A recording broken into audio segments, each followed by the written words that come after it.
สารสนเทศการพัฒนาวีทัศน์เรื่องการเทียบเสียงโดยใช้แอปพลิเคชัน Thai Tuner นี่นะครับหน้าตาของแอปพลิเคชัน Thai Tuner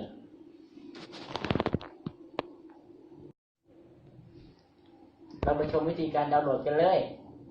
โหลดแอปพลิเคชัน Thai Tuner ทั้งระบบปฏิบัติการ iOS และ Android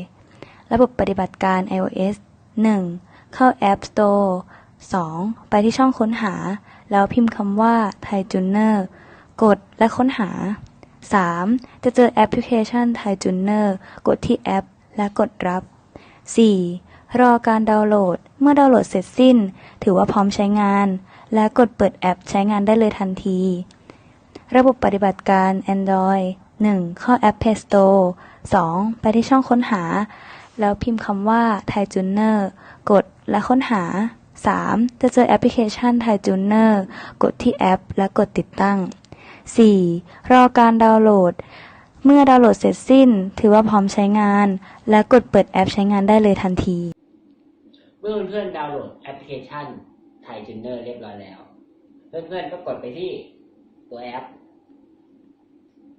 จะขึ้นมามีทั้งประเภทดีดสีตีเป่าร้องเครื่องดนตรีไทย4 ภาคแล้วเราก็จะมาเริ่มการสาธิตนะครับเครื่องดนตรีที่เราจะใช้สาธิตในวันนี้ก็คือระนาดเอกระนาดเอกเป็นเครื่องดนตรีประเภทตีเราก็เลือกไปที่ตีซึ่งในนี้จะมีตัวเลือกให้เราเลือกมากมายเลยก็คือระนาดเอกระนาดทุ้มระนาดทุ้มเหล็กระนาดเอกเหล็กระนาดเอกมโหรีมีมากมายมีของวงใหญ่มีขิมมีของหนุ่ยของวงเล็กกองสองหน้าอะไรต่างๆของมอนก็มีที่เราจะนำมาสาธิตในวันนี้ก็คือระนาดเอกนะครับระนาดเอกเราก็เป็นเครื่องดนตรีประเภทตีเราก็ต้องกดไปที่ตีที่มีเลือกระนาดเอกระนาดทุ้มระนาดทุ้มเหล็กระนาดเอกเหล็กระนาดเอกมโหรีต่างๆมีทั้งคล้องวงใหญ่ด้วยมีขิมมีคล้องหุ่ยแต่ที่เราจะเทียบในวันนี้ก็คือระนาดเอกแล้วก็กดไปที่ระนาดเอกพอเปิดไปที่หน้าของระนาดเอกปุ๊บมันจะขึ้นเทียบเสียงมีทั้งเสียงฟาซอนลาทีโดเรมีฟาซอนลาทีโดยาวไปเรื่อยๆจนถึงลูกยอดของระนาดเอกคือมีแต่บางผืนอาจจะเป็นฟานะครับงั้นเราลองมาดูกันซิว่าผืนนี้ค่าของเสียงได้มาตรฐานของแอปพลิเคชัน Thai Tuner หรือเปล่าเรามาเริ่มกันด้วยเสียงไฟนะครับ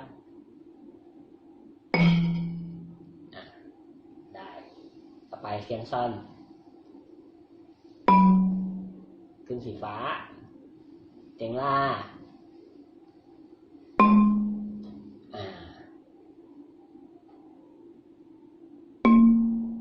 โดก็ได้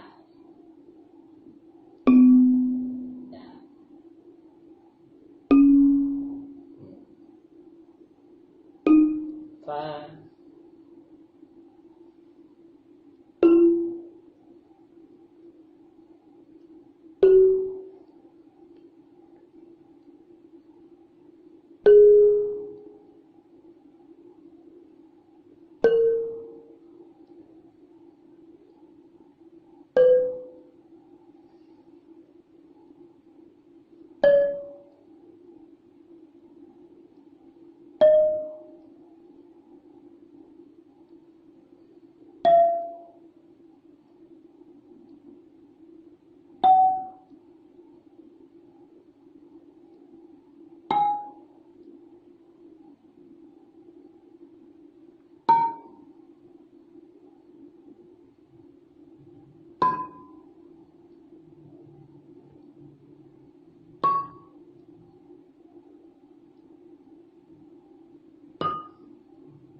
สมมติว่า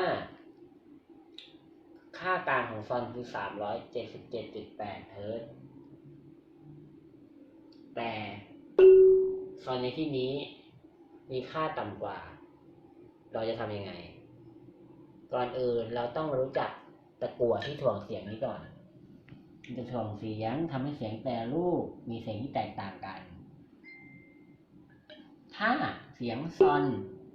มีค่าที่ต่ำกว่าเสียงกลางให้เรานำตะกั่วออกบางส่วนเพื่อทำให้เสียงนั้นสูงขึ้นให้เท่ากับค่ากลางแต่ถ้าเสียงซอนมีค่าสูงกว่าค่ากลางสูงกว่า 377.8 เฮิรตซ์ให้เราทำการเพิ่มตะกั่วซึ่งแตกต่างจากค่าที่ต่ำกว่าถ้าค่าต่ำกว่าให้เราเอาตะกั่วออกถ้าค่าสูงกว่าให้เราเพิ่มตะกั่วเพื่อทำให้เสียงต่ำลงเป็นยังไงกันบ้างครับกับการพัฒนาวิดีทัศน์เรื่องการเทียบเสียงเครื่องดนตรีโดยใช้แอปพลิเคชัน Thai Tuner ก็หวังว่าจะเป็นประโยชน์ไม่มากก็น้อยให้แก่ทุกๆคนได้ใช้ชีวิตกับเสียงดนตรีได้ง่ายขึ้นสมกับเป็น Thailand 4.0 จริงๆเลยนะครับสวัสดีครับ